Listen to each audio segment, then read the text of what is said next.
I made some arrangements with one of the top hosting companies. This one's out of Eastern Europe to provide free hosting for 1 year, 12 months, $9.95 regular price. So this is a good deal. The only catch is you need to use your edu extension for your email when you register. So what you want to do is go to this website right here, www.siteground.com/students with a plural S on the end there. That's the key. To get to this page right here, click on the sign up call to action button right there. And then that'll take you to the registration page where they're going to ask you for your email, first name, last name, company, phone number. Notice that only the ones that are asterisked here are required. The key is that this email here must end in your .edu school extension. And I've made arrangements with just the schools that I work with.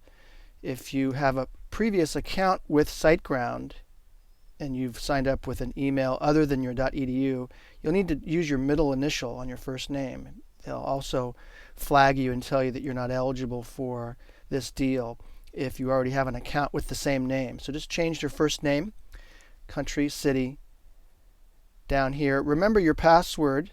They will give you a username, but you'll want to write down the password. This will be the password to get access to the control panel that controls your various websites. Once you've entered in all the required information, such as your email, first name, last name, city, zip code, and so on, provide a password. They're going to require that you have a strong password here, uppercase letters, numbers, lowercase letters, and so on.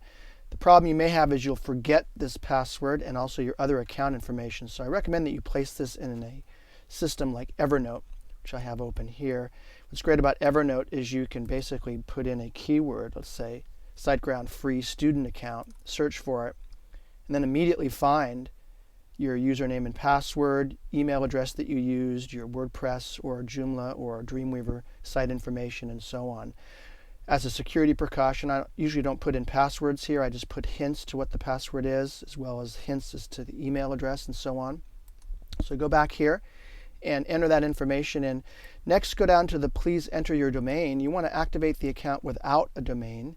You can activate the account with an existing domain. They'll charge you, at the time of this recording, I believe it was $14. Or you can sign in with a new domain, but then it won't be free. They'll charge you for that as well. But you don't need a domain for this course.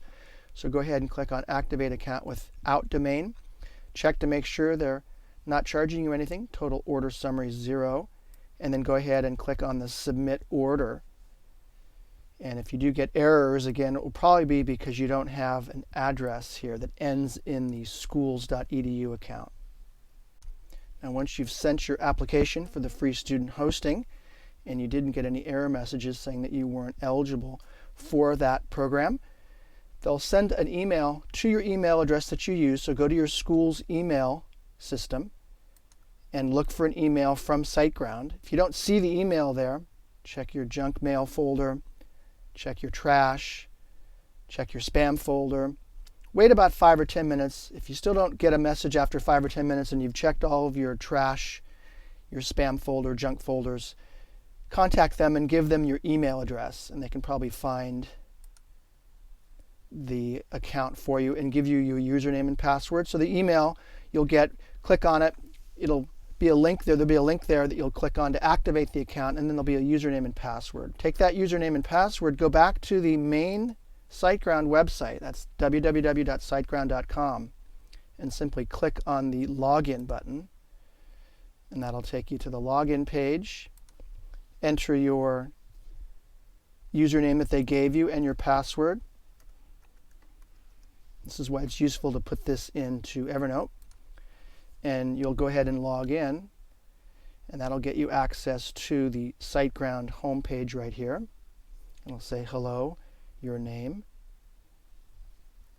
Now from here, see one of my other SiteGround tutorials to cover how to set up a site in 2 minutes using this tool, how to use your My Accounts in the cPanel, and other introductory materials about how to use your brand new SiteGround account.